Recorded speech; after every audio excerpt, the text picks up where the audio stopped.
दोस्तों, एक simple middle class family में जन्म लेने वाला लड़का जो आज इंडियन पॉलिटिक्स में अपनी एक अलग पहचान बना चुका है, जिसने उत्तर प्रदेश में सालों से चले आ रही क्राइम, करप्शन और गुंडा राज को खत्म करके उत्तर प्रदेश को एक क्लीन और डेवलप्ड स्टेट बनाने का काम किया है।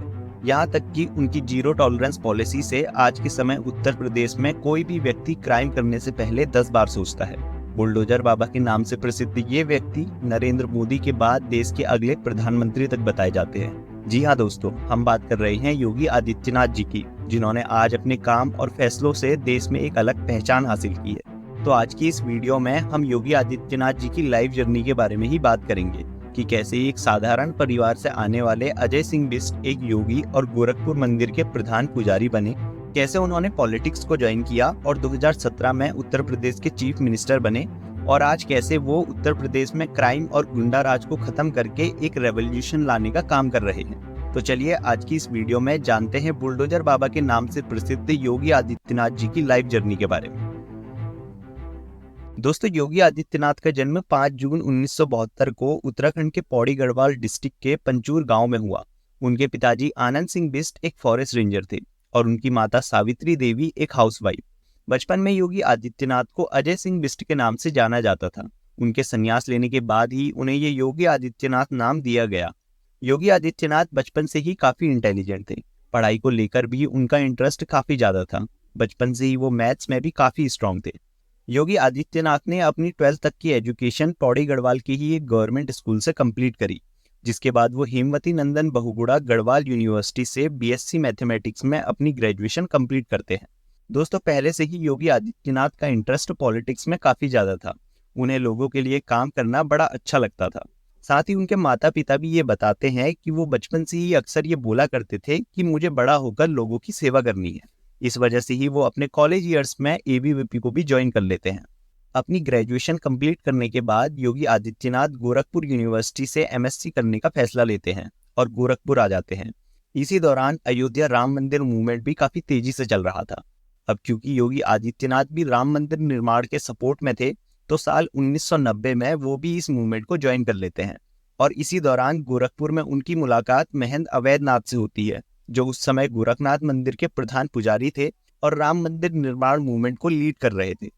जब योगी आदित्यनाथ महंत अवैधनाथ से मिले तो वो उनकी लाइफ से काफी इंस्पायर हुए और उन्होंने अपना पूरा जीवन उनका शिष्य बनकर बिताने का फैसला लिया।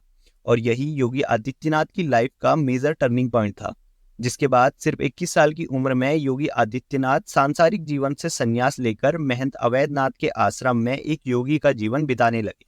योगी आदित्यनाथ की विचारधारा और उनके योगी बनने के पैशन को देखकर महंत अवैधनाथ भी उनसे काफी इंप्रेस हुए और कुछ ही समय बाद 15 फरवरी 1994 को महंत अवैधनाथ ने नाथ संप्रदाय की गुरु दीक्षा देकर योगी आदित्यनाथ को अपना शिष्य बना लिया और योगी बनने के बाद उनका नाम अजय सिंह बिष्ट से बदलकर योगी आदित्यनाथ कर दिया गया। इसके बाद योगी आदित्यनाथ ने सच्चे मन से अपने गुरु की सेवा करी और आश्रम का कार्यभार संभाला। और उनके इन्हीं कामों को देखकर कुछ ही समय में महंत अवैधनाथ ने उन्हें अपना उत्तराधिकारी भी घोषित कर दिया। साथ ही जिसके 4 साल बाद 1998 को उन्होंने योगी आदित्यनाथ को अपना राजनीतिक उत्तराधिकारी भी बना दिया। दोस्तों, महंत अवैधनाथ एक प्रधान पुजारी होने के साथ साथ एक पॉलिटिशियन भी थे, जहां वो बीजेपी और हिंदू महासभा के लिए गोरखपुर से 4 बार सांसद रह चुके थे। 1998 में योगी आदित्यनाथ ने गोरखपुर से लोकसभा का चुनाव लड़ा और सिर्फ 26 साल की उम्र में संसद पहुंचने वाले सबसे कम उम्र के सांसद बन गए और यहीं से उनके पॉलिटिक्स जर्नी की शुरुआत हुई। जिसके बाद योगी आदित्यनाथ ने आने वाले कुछ ही सालों में अपने कामों और फैसलों से न केवल उत्तर प्रदेश की जनता का दिल जीता, बल्कि अपनी एक कोर फैन फॉलोइंग भी बनाई।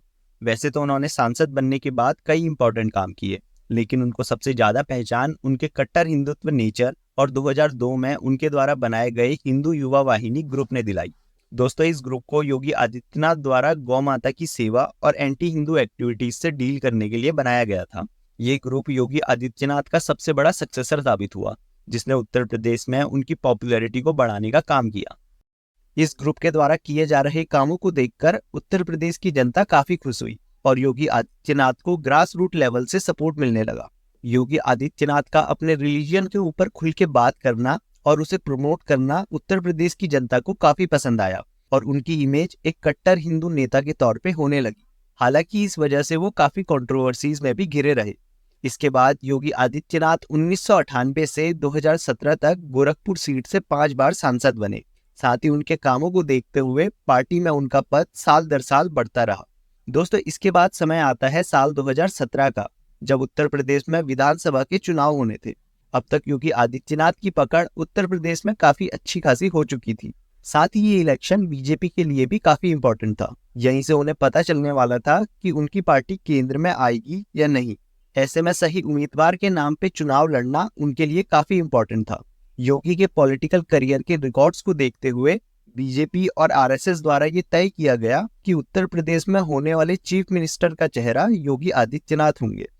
इसके बाद बीजेपी ने उन इलेक्शंस को एक अच्छे मार्जिन से जीता और 19 मार्च 2017 को योगी आदित्यनाथ ने चीफ मिनिस्टर पद की शपथ ग्रहण करी और वो उत्तर प्रदेश के 21वें चीफ मिनिस्टर बने। योगी आदित्यनाथ ने अपने आने वाले 5 सालों में कई ऐसे बड़े फैसले लिए जिसने उत्तर प्रदेश की सूरत पूरी तरह से बदल के रख दी।